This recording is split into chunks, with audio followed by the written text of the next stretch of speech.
ብዙ ታማሚዎች ውጭ ሀገር ሄደው እንዲታከሙ እየተደረገ ነው እውነት ወይንስ ሐሰት ይላል ብዙ ታካሚዎች ወደ ውጭ ሄደው እንዲታከሙ እየተደረገ ነው የሚለው ሙሉን ካየነው እንደ ጥያቄ ካየነው ሐሰት ነው ለኔ ምክንያቱም የሚሄዱ የሉም ማለት ግን አይደለም የሚገርማችሁ በአገራችን ውስጥ 82% የህክምና አገልግሎት በመንግስት ጤና ተቋማት ውስጥ ይደረጋል እንግዲህ ወደ 18% ነው ወደ ግል ጤና ተቋማት የሚወጣው ግን ያው የግል ጤና ተቋማት ውስጥ ብዙ ህዝባችን ይጠቀማል ማለት ነው ያንን የማስፋት ስራ በሰፊው ይሰራል ነገር ግን ይሄ ቁጥር እየጨመረ በተለይ ደግሞ ከ82% ቅድም እንዳልኳችሁ የጤና አገልግሎቶች በመንግስት ተቋማት ውስጥ ሲደረጉ የህዝባችን ትልቁ ቁጥር በአገራችን ውስጥ ህክምና ያገኛል ማለት ነው እንደ ህዝባችን ቁጥር መጨመር እንደ ተላላፊ በሽታዎች በፊት የተላላፊ በሽታዎችን ነበር በአገር ደረጃ የምናየው ለተላላፊ በሽታዎች ብዙ ጊዜ ከሀገር ውስጥ መውጣት አያስፈልገው በበፊቱ ምናልባት ኮምፕሊኬሽኖች ወይም ደግሞ የጎንዮሽ ጉዳቶች ከመጡ በተለያየ ምክንያት ካልሆነ ግን በባለፉት አመታት በእኛ ሀገር ብቻ ሳይሆን በተለይ በታዳጊ ሀገሮች በፊት የነበሩ ተላላፊ በሽታዎች ቀርተው አሁን ደግሞ ሙሉ መቅረት ሳይሆን ቀንሰው በተለይ አሁን ደግሞ ተላላፊ ያልሆኑ በሽታዎች መጨመር ጀምረዋል ከነዛ አንፃር ደግሞ የሚያስፈልጋቸው የህክምና አገልግሎት በጣም ከፍ ያለ በጣም የባለሙያዎች ስብጥር በጣም ከፍተኛ የሚፈልግ የህክምና መሳሪያዎች ከፍተኛ የሆነ አገልግሎት የሚጠይቁ የሆኑ መምጣታቸውን ደግሞ በሁሉም ቦታ ያሳያል ከዛ አንፃር አሁን በእነዚህ ምክንያቶች ብዙዎች ከሀገር ወጥተው የህክምና አገልግሎት ይፈልጋሉ ያንን ከማስከረጥ አንፃር ግን ብዙ ስራዎች የተሰሩ ነው እንደ መንግስት በተለይ በባለፈው አመት እንኳን ያለውን በቅርብ ጊዜ ያለውን ብንመለከት የተለያዩ የጤና ተቋማትን መገንባት በተለይ ደግሞ ሪፈራል ስፔሻላይዝድ ሆስፒታሎችን የመጨመር አቅምን ስንመለከት በፊት ከነበሩን ቁጥር አንፃር ሆስፒታል እንግዲህ ይሄ አገልግሎት ሰው ወደ ውጭ የሚሄድበት የመጀመሪያው ደረጃ ጤና ህክምና ከጨመረ ነው ያን መቀነስ የሚቻለው ስለዚህ በመከላከል አተኩረን አክሞ ማዳንን ግን አተኩረን ደግሞ አብረው መስራት ስለተጀመረ ፖሊሲያችንን የሚያስ ስለጀመረ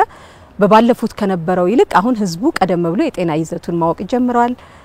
በዛ ምክንያቱም ደግሞ ለነዚህ የሚሆኑ ህክምናዎችን የበለጠ መጠየቅ ጀምሯል ማለት ነው ለዛም ነው ሁሉም አገልግሎት ሀገራችን ውስጥ እንደሌለ ሁላችንም የምናውቀው ነው በተለይ ቅድም እንዳልኳችሁ ከፍተኛ የጤና ድጋፍ የሚፈልጉ ህክምናዎች በተለይ በካንሰር ዙሪያ ላይ የተጀመሩ ስራዎች ቢኖሩም እነዚህ ሙሉ ጨርሰን ጫፍ ማድረግ በተለይ ደግሞ ተላላፊ ካልሆኑት የልብ እንዲሁም በወሊድ ጊዜ የሚፈጠሩ የተፈጥሮ ችግር ያለባቸው እንደዚህ አይነት ጠንከር ያሉ የባለሙያ ስብጥሮችን የሚጠይቁ ጥያቄዎች ሲመጡ አሁን ህዝባችን አሁንም ወደ ሌሎች አገሮች ይሄዳል ያንን የመቀነስ ስራ ግን በሰፊው ትኩረት ተሰጥቶ እየተሰራ ነው የመጀመሪያ ደረጃ ጤና ክብካቤ ላይ ሲሆን መከላከልና ህክሞ ማዳን አለበት በተለይ የሪፈራልና ቴርሸሪ ሌቭል ህክምናዎቻችን ምንላቸውን ግን ከዚህ በፊት የነበረውን ቁጥር አይተን አሁን ላይ ብናየው አሁን በጣም ከፍተኛ ቁጥር መጨመር አለን በቁጥር እንደ ሆስፒታል ብናይ 400 የሚሆኑ አይነት ሆስፒታሎች ከ405 አካባቢ ሆስፒታሎች አሉ አሁን ይሄንን የዛሬ 5 አመት ምናምን አካባቢ ብንመለከተው የዛሬ 5-6 አመት አካባቢ ባለው እንኳን ብንቆጥር ወደ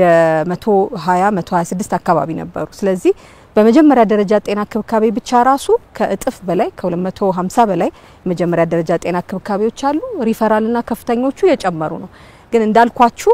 በተለይ አክሞ ከማዳን አንፃር አሁንም በጣም ትኩረት ተሰጥቶ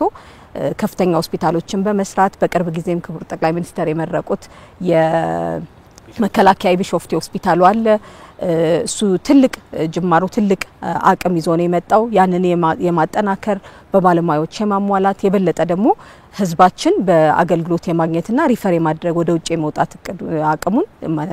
ቁጥሩን የመቀነስ ስራዎች የተሰሩ ነው አሁንም በሰፊ ትኩረት ሰጥተን እየሰራንበት ነው ያለነው የግልና የመንግስት ርብርብ ግን አብሮ ይፈልጋል እንደዚህ አይነት አገልግሎቶች በጣም የሚስተካከሉት በግል ሆስፒታሎች ብናይ አሁን በጣም ብዙ